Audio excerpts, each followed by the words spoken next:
안녕하십니까. 독서하는 마라토너 박종필입니다. 오늘은 제가 제2차 세계대전과 관련하여 제가 최근에 2023년 3월 6일에 인문학 서적 네 번째 작품으로 출간한 제2차 세계대전에 관하여 말씀드리도록 하겠습니다.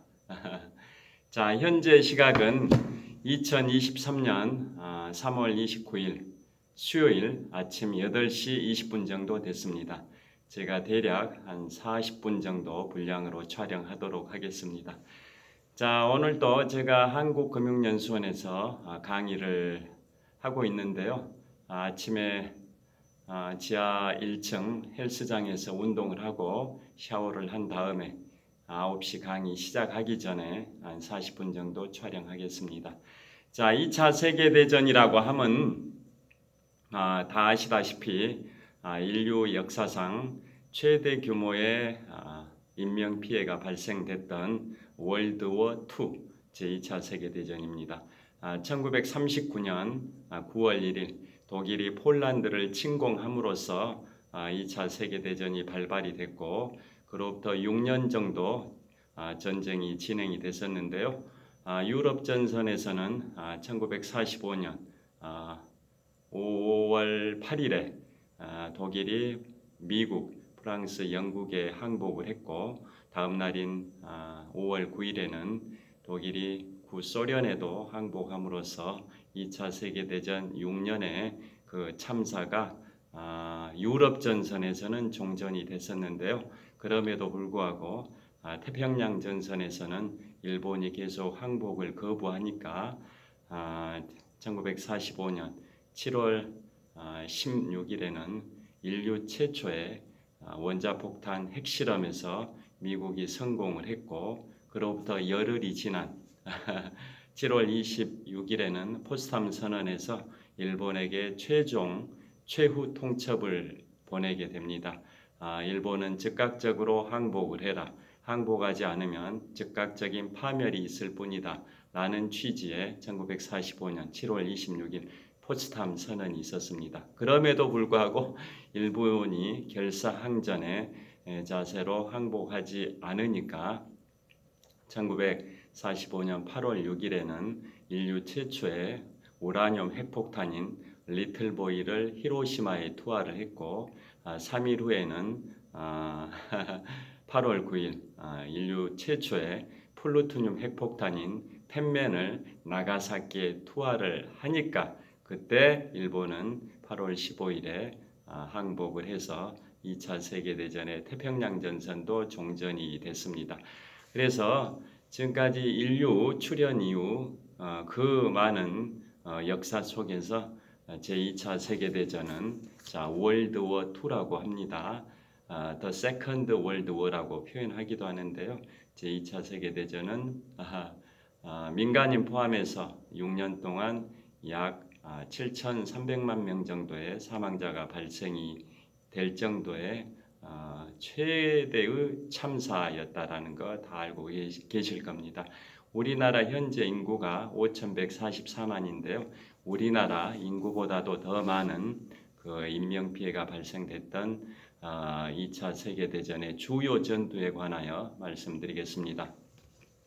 자, 이 뒷페이지에 나와 있는 것처럼 이 책에는 2차 세계대전의 주요 전투들, 전쟁 영화의 단골 소재로 활용되고 있는 주요 전투들 다 아실 겁니다. 노르망디 상륙작전, D-Day, 지상 최대의 작전, 그 다음에 밴드 오브 브라더스, 라이언 일병 구하기, 스탈린그라드 에너미 앳 더 게이트, 덩케르크, 배틀 오브 브리튼, 태평양 전선에서는 이상 말씀드린 게 유럽 전선의 주요 전투고요. 태평양 전선에서는 미드웨이, 진주만, 이오지마의 깃발, 이오지마에서 온 편지, 메가더, 그런 내용들이 주 영화의 제목들인데요. 지금까지 말씀드린 게 다 2차 세계대전을 소재로 한 영화들입니다. 그래서 그 비하인드 스토리들을 이 책에 최대한 담으려고 노력을 했었고요. 그래서 오늘은 짧은 시간이지만 주요 전투를 한번 말씀드려 보겠습니다. 먼저 유럽 전선이 개전이 되고 덩케르크, 영화 덩케르크를 보시면 잘 아시겠습니다만은 2차 세계대전은 1939년 9월 1일에 발발이 되고 이듬해인 1940년 6월 14일에는 프랑스 파리가 독일에 의해 점령이 됐고 6월 22일에는 프랑스가 독일에 항복을 했고 그로부터 4년 3개월 정도는 프랑스 파리가 독일의 점령하에 있었었는데요. 그 시기에 2차 세계대전 초기였던 그 시기에 덩케르크 철수 작전이 있습니다. 그래서 먼저 덩케르크 철수 작전에 관하여 말씀드리겠습니다. 영국에서 지금부터 21년 전인 2002년에 영국의 BBC 방송이 영국인 100만 명을 대상으로 설문조사를 해서 영국을 빛낸 가장 위대한 인물이 누구냐 그걸 조사를 했었는데요. 정답이 뭐일 것 같습니까? 바로 윈스턴 처칠입니다. 윈스턴 처칠은 영국의 제61대 총리와 63대 총리를 역임했었고 1953년 63대 총리 시절에는 제2차 세계대전이라는 제목의 회고록 6권으로 노벨 문학상까지 받을 정도로 영국을 빛낸 가장 위대한 인물로 평가받고 있는데요. 사실상 2차 세계대전 승리의 주역이기도 하죠. 2차 세계대전 하면 추축국의 일원이었던 국가들이 일본, 독일, 이탈리아였고 반면에 연합국에 소속된 국가들이 미국, 영국, 프랑스, 구소련, 중화민국 이런 나라들인데요. 그래서 2차 세계대전이 종국적으로는 연합국의 승리였고 그 승리의 중심에는 영국의 윈스턴 처칠과 미국의 프랭클린 루즈벨트 대통령이 있었다라는 거 다 아실 겁니다. 그래서 그 윈스턴 처칠이 2차 세계대전 발발 이듬해인 1940년 5월 10일에 영국의 61대 총리로 취임을 합니다. 그리고 나서 그분이 했던 최초의 작전이 바로 덩케르크 철수 작전입니다. 인류 역사 이래 최대 규모의 철수 작전이 덩케르크 철수 작전인데요. 그 철수 작전은 결국은 독일의 히틀러가 파상 공세, 엄청난 병력으로 유럽 대륙을 다 휩쓸어 버리고 프랑스 파리까지 점령하는 그러한 상황에서 도저히 유럽 대륙에서는 연합군이 독일에 맞서 가지고 싸울 수가 없다. 그래서 일단 2보 전진을 위한 1보 후퇴를 하자. 즉 전열을 재정비하기 위해서 유럽 대륙에 있던 영국 파견군과 프랑스, 벨기에 연합군을 영국 본토로 안전하게 철수시키는 작전이 바로 프랑스 북서부의 항구 노르망디 해변 근처에 있는 덩케르크 항구에서 영국군 23만 명과 프랑스, 벨기에 연합군 11만 명, 그래서 총 34만 명의 병력을 그 최소한의 희생만 초래하면서 거의 안전하게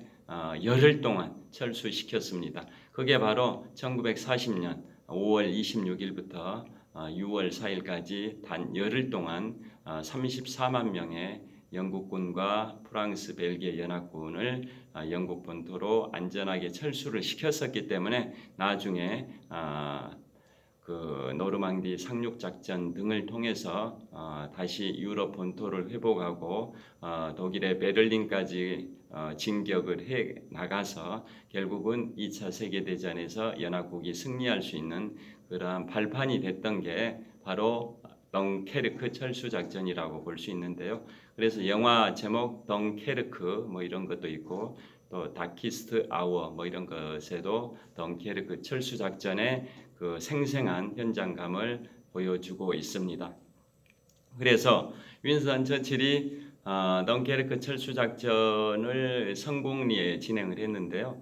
1940년 5월 10일에 수상에 취임하고 나서 불과 16일 후인 5월 26일부터 진행했던 작전이 바로 덩케르크 철수 작전이고, 그 열흘 만에 성공을 시키고 1940년 6월 4일에 영국 의회에서 윈스턴 처칠 수상이 명연설을 합니다. 그건 지금도 가슴을 울리는 그러한 명연설인데요. 이런 말을 합니다. 영국은 독일에 대하여 결코 항복하지 않을 것이다. 영국은 끝까지 싸울 것이다. 영국은 바다에서, 언덕에서, 하늘에서, 들판에서, 모든 지역에서 우리 영국은 독일을 상대로 끝까지 싸울 것이다. 우리는 결코 항복하지 않을 것이다. 이런 취지의 명연설을 해서 국민들로부터 엄청난 그런 추앙을 받고 국민들의 사기를 진작시키는 그러한 연설로 유명합니다. 2차 세계대전 당시에는 TV가 없던 시절이다 보니까 라디오 방송을 통해 가지고 윈스턴 처칠 수상이 영국 국민들에게 많은 사기를 진작시켜줘 가지고 영웅으로 추앙을 받게 된 것입니다. 자, 고대 중세 시절에 천년 로마 제국 다 아실 겁니다. 그 로마는 영국의 잉글랜드까지 침공을 했었죠. 스코틀랜드까지 진출은 못했지만 잉글랜드 지역까지는 침공을 했지만, 그 이후로 지금부터 200여 년 전인 프랑스의 나폴레옹이 유럽 대륙을 평정하긴 했지만 영국을 침공하지는 못했었다라는 거 다 아실 겁니다. 그건 바로 영국의 영웅인 호레이시오 넬슨 제독이 트라팔가르 해전에서 1805년에 프랑스의 나폴레옹의 빌레브 제독의 프랑스 스페인 연합 함대를 막아냈기 때문에 프랑스의 나폴레옹 군이 영국 점령에 실패를 했었습니다. 그리고 2차 세계대전에 와서는 독일의 히틀러도 영국을 점령하려고 무차별 폭격, 엄청난 영국 본토 항공전 등을 통해서 영국을 점령하려고 했지만은 윈스턴 처칠이라는 위대한 지도자가 계셨고, 그를 필두로 해서 영국 국민들이 결사항전의 의지를 강하게 밀어붙였기 때문에 결국은 독일의 히틀러도 영국을 점령을 못했었던 겁니다.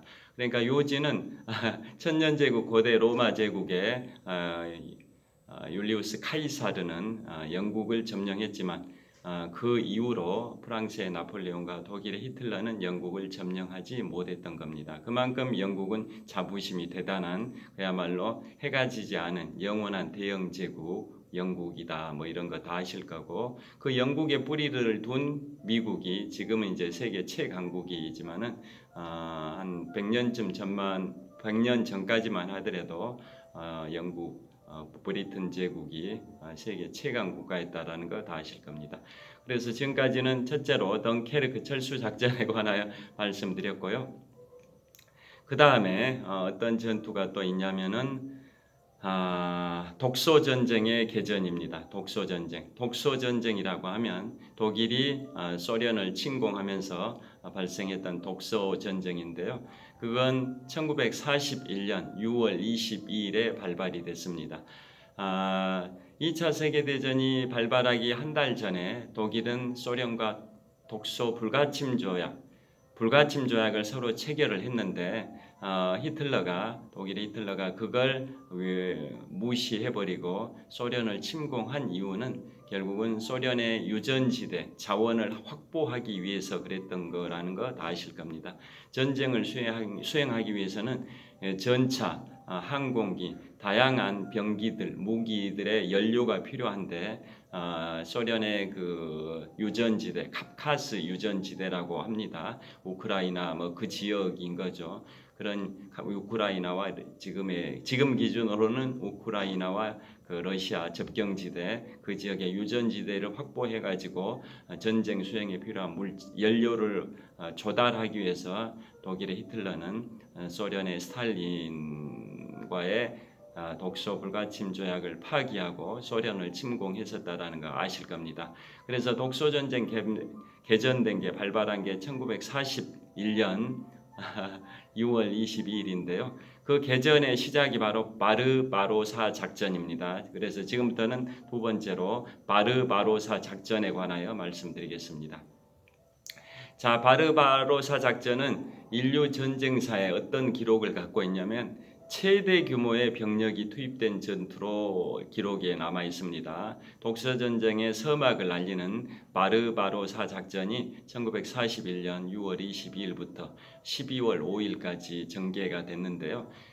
거기에 독일군, 그 다음에 공격하는 독일군, 방어하는 소련군 통틀어 가지고 다 합해서 약 400만 명의 병력이 투입이 된 전투가 바로 바르바로사 작전입니다.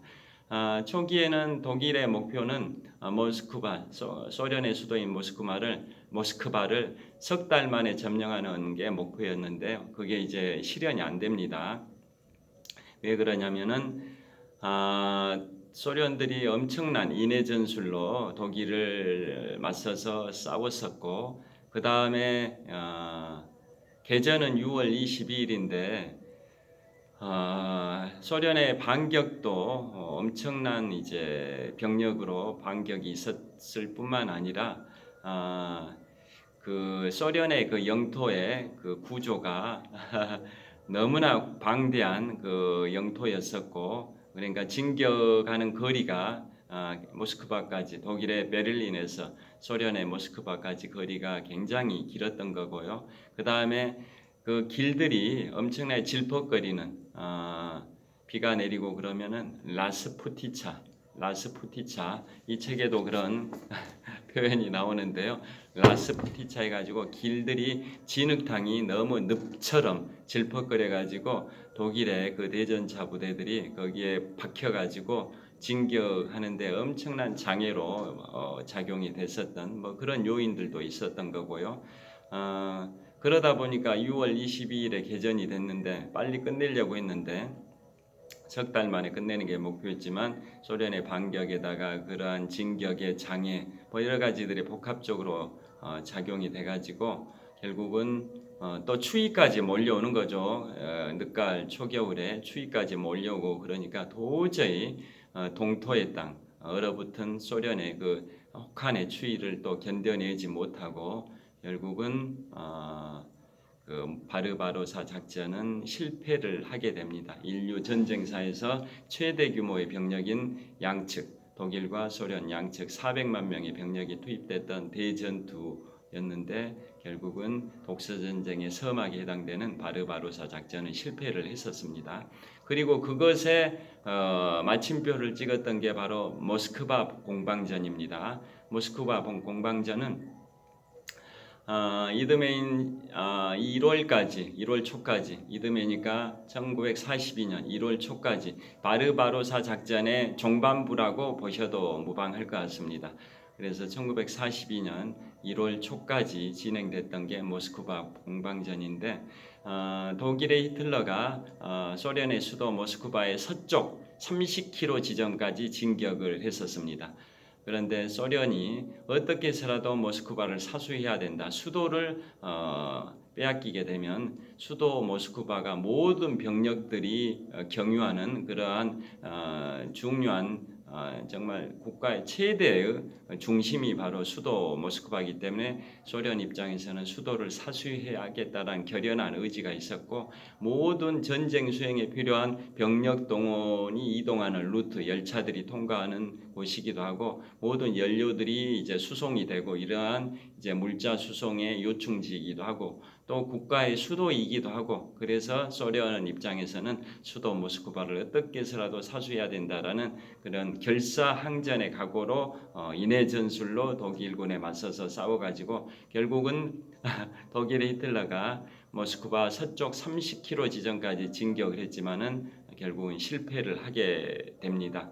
자, 지금부터 200여 년 전에 1812년이니까 지금부터 211년 전입니다. 지금부터 211년 전인 서기 1812년에 프랑스의 나폴레옹이 모스크바까지 점령을 했었습니다. 모스크바까지 점령을 하니까 그 당시에 황제는 지금의 샹트 페테르부르크, 과거의 명칭으로는 레닌그라드로 피신을 갔었죠.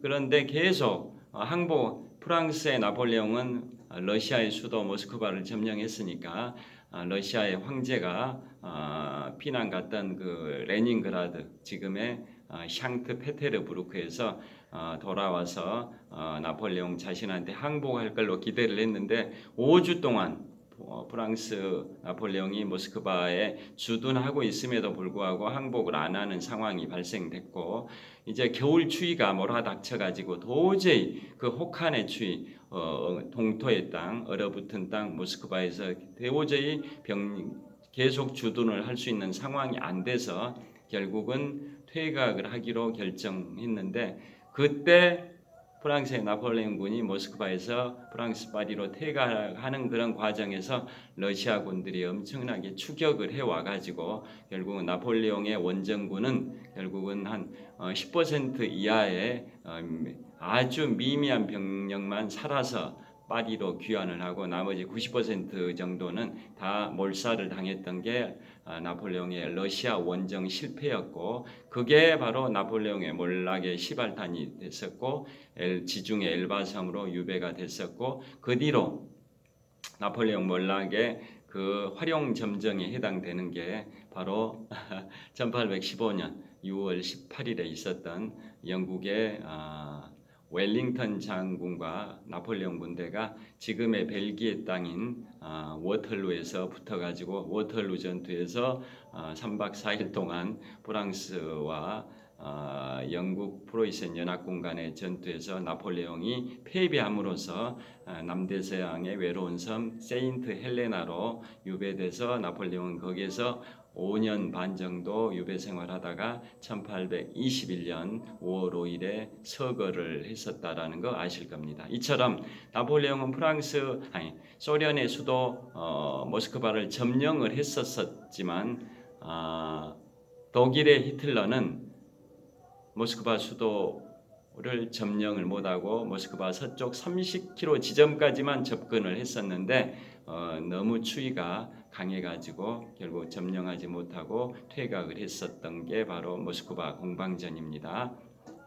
그 다음에 태평양 전선으로 와서 이거 말씀드리겠습니다. 자, 태평양 전선의 개전은 독소전쟁 개전으로부터 약 6개월 후죠. 6개월 후인 1941년 12월 7일에 일본의 가미가제 특공대가 미국의 하와이 진주만을 기습 폭격함으로써 이 태평양 전쟁, 즉 미국을 필두로 한 연합군과 일본 제국 간의 태평양 전쟁이 발발이 됐습니다. 그게 1941년 12월 7일인데요. 그 당시에 일본의 폭격기들이 진주만을 기습할 때 전함들은 미국의 전함들은 대부분 불타버렸지만은 공교롭게 운이 좋게 미국의 4척의 항공모함은 거기에 정박이 안 되어 있었습니다. 어떤 항공모함은 미국과 유럽 사이의 대서양에서 독일의 유보트라는 잠수함을 방어하기 위해서 항공모함 한 대는 거기에 파견이 돼 있었고, 또 한 대는 수리를 하기 위해서 미국의 샌디에이고에 가서 수리 중이었고, 또 한 대는 전투기 수송을 위해서 태평양의 어떤 섬에 가서 전투기를 수송한 다음에 귀환하고 있었는데 열대 폭풍을 맞아가지고 하루가 늦게 귀환되는 바람에 그 폭격을 면하게 됐고, 여타 이런 이유로 인해 가지고 미국의 4척의 항공모함은 전혀 손상을 받지 않았었던 게 진주만 공습이었었습니다. 그래서 그렇게 항공모함은 피해를 보지 않았기 때문에 결국 그로부터 6개월 후인 태평양 전쟁의 반격의 전환점이 된 그러한 반격 전세를 뒤바꾸는 계기가 된 시초가 된 미드웨이 해전에서 미국이 일본을 꺾을 수 있었던 건데요. 자, 진주만 기습이 있고 미국은 이제 분노를 하게 된 거죠. 선전포고도 없이 기습 폭격을 해가지고 미국의 최전방인 하와이 진주만이 기습 폭격돼서 미국 상원에서는 만장일치로 전쟁 참여법이 통과됐고 하원에서는 단 한 명만 반대를 하고 다 찬성을 해가지고 전쟁 참여법이 통과돼서 결국은 미국은 일본에 대해서 선전포고를 하고 2차 세계대전의 일부인 태평양 전쟁에 참여를 하게 되고 또 미국이 그때 일본과 같은 추축국의 일원이었던 독일과 이탈리아를 상대로 미국이 먼저 선전포고를 하지 않았지만 독일과 이탈리아가 먼저 미국한테 선전포고를 하니까 그거에 대한 맞대응으로 미국도 독일과 이탈리아를 상대로 선전포고를 해서 미국은 2차 세계대전에서 일본을 상대로 한 태평양 전쟁뿐만 아니라 유럽 전선을 상대로 독일과 이탈리아에 대해서도 이제 선전포고를 함으로써 미국은 태평양 전쟁과 유럽 전선 모두에 참전해서 2차 세계대전에 미국이 이제 개입을 하게 된 겁니다. 미국의 국민들은 원래 1차 세계대전에서 미국이 참전을 함에 따라서 많은 피해를 봤었기 때문에 그 2차 세계대전이 발발하고 나서도 한 2년 정도는 전혀 참전을 안 했었던 거죠. 즉 1939년 9월 1일에 독일이 폴란드를 침공하면서 2차 세계대전이 발발이 됐는데 그로부터 한 2년 정도가 지난 1941년 12월 7일 진주만 기습 폭격까지 한 2년 남짓 기간 동안은 미국은 영국에다 무기는 공급해 줬지만은 2차 세계대전에 개입은 안 했었던 거죠. 1차 세계대전에서 참전해 가지고 많은 피해를 봤기 때문에 괜히 남의 전쟁에 참여해 가지고 또 피해를 볼 수는 없다라는 국민들의 생각이 강하다 보니까 대통령 프랭클린 루즈벨트 대통령도 2차 세계대전에 개입을 안 한 상황이었는데 일본의 가미가제 특공대가 1941년 12월 7일에 진주만을 기습 폭격하니까 이제는 참전 안 할 수가 없는 거죠. 잠자는 사자의 코털을 뽑을 정도가 아니라 잠자는 사자의 목을 숨통을 쥐어 잡는 그런 상황이 됐는데 미국이 참전하지 않을 수가 없었던 거죠. 그래서 참전을 하게 되고 그 다음에 그로부터 6개월 후 1942년 6월 4일부터 6월 7일까지 그 유명한 미드웨이 해전이 발생이 됩니다. 자, 미드웨이 해전 영화 제목 미드웨이도 있고 다양한 영화들이 있는데요.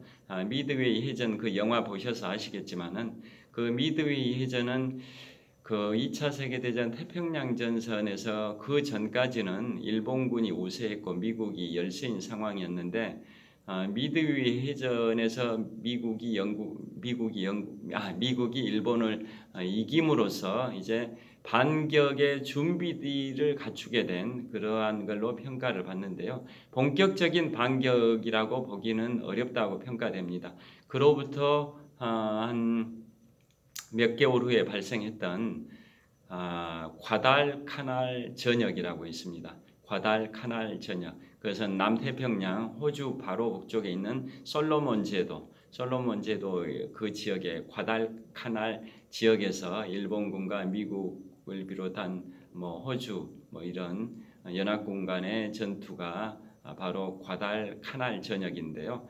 거기에서 이제 연합국이 일본을 꺾음으로써 그때부터 본격적으로 태평양 전선에서 일본의 우위를 꺾고 연합국이 이제 우위를 점하는 그 전환점이 된 게 과달카날 전역이고 그 과달카날 전역이 있기 한 6개월 전에 있었던 게 바로 미드웨이 해전이기 때문에 미드웨이 해전 때부터 태평양 전선의 반전이 일어났다라고 평가되진 않고 그로부터 6개월이 지난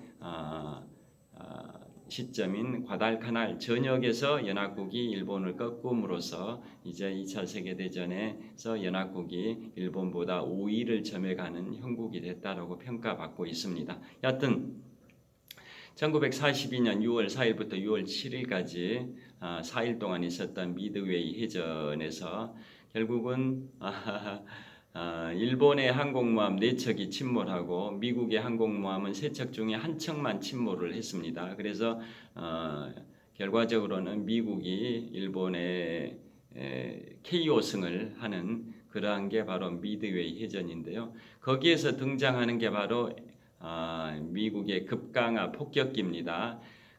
보통 폭격을 할 때는 수평으로 폭격기가 날면서 폭탄을 떨어뜨리면은 명중률이 낮은 반면에 수직으로 급강하를 하면서 항공모함의 목표물을 향해서 수직으로 급강하면서 폭격을 하게 되면 명중률이 높다 보니까 미드웨이 해전에서 급강하 폭격을 했는데요. 단 5, 6분 동안 그 짧은 단 5, 6분 동안 지금 시간이 한 47분입니다. 한 10분 내 마무리하겠습니다. 단 5, 6분 동안 짧은 시간에 미국의 그런 폭격기들이 일본의 항공모함 위에서 수직으로 급강하 낙하 비행을 하면서 목표물을 이제 정조준해서 항공모함 4척을 다 침몰을 시켰었는데요. 특히나 일본의 항공모함은 갑판에다가 일장기 마크를 새겨놨었습니다. 그러니까 미국의 급강하 폭격기들이 그 일장기를 타켓으로 생각을 하고 급강하 폭격 비행을 했습니다. 물론 수평 폭격보다는 급강하 폭격이 명중률이 높긴 하지만은 그만큼 위험한 거죠. 엄청난 그 항공모함에 배치된 대공포들이 공격을 하는 미군 폭격기들에게 엄청난 대공포 사격, 기관총 사격을 하다 보니까 많은 피해가 발생이 되기도 했었는데요.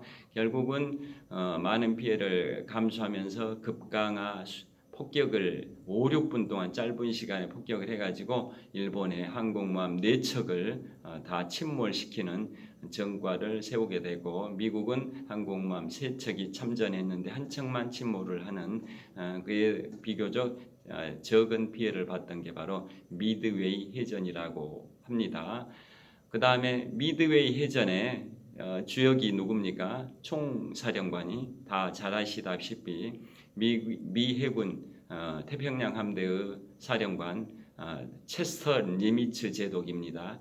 체스터 니미츠 제독. 그래서 그분은 해군 대장이었는데요. 그분의 이름을 따서 지금 미국의 핵추진 항공모함 니미츠호가 지금 현재 부산항에 입항을 해 있습니다.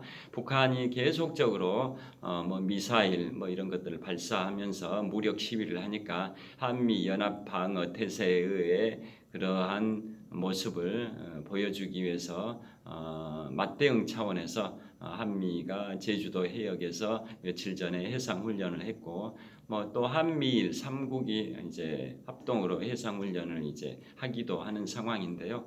그 상황에서 미국의 핵추진 항공모함 니미츠호가 지금 부산항에 입항을 했다라는 것을 잘 아실 겁니다. 그래서 바로 그 니미츠라는 이름이 유명한 분들의 위인들의 명칭을 그 배에다가 이름을 명명하지 않습니까? 우리나라도 광개토대왕, 광개토함, 그 다음에 최영함, 강감찬함 이런 유명한 장군들의 이름을 해군 함정 이름에 명명하듯이 미국도 핵추진 항공모함에다가 로널드 레이건 함, 조지 워싱턴 함, 그 다음에 니미츠 함, 그 다음에 또 유명한